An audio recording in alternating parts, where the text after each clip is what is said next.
তো ভেটকি মাছের পাতুরি বানাবো, তার জন্য ভেটকি মাছ নিয়ে নিয়েছি, ভেটকি মাছটা কেটেও নিয়েছি। আর ভেটকি মাছটা কিন্তু পাতুরি স্টাইলে কাটিনি, আমি আমার স্টাইলেই কেটেছি।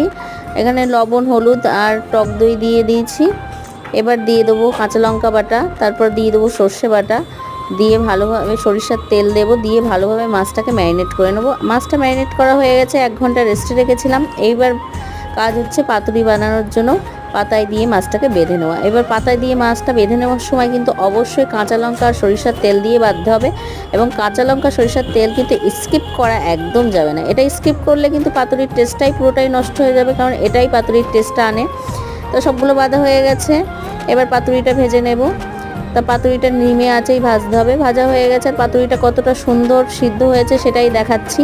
দেখুন কতটা সিদ্ধ হয়েছে, আর খেতেও কিন্তু অসম্ভব সুন্দর হয়েছিল। আমার পাতুরি রেসিপিটা যদি ভালো লাগে অবশ্যই একটা লাইক করবেন, আর যারা চ্যানেলে নতুন প্লিজ চ্যানেলটাকে একটু সাবস্ক্রাইব করে দেবেন। ভালো থাকবেন।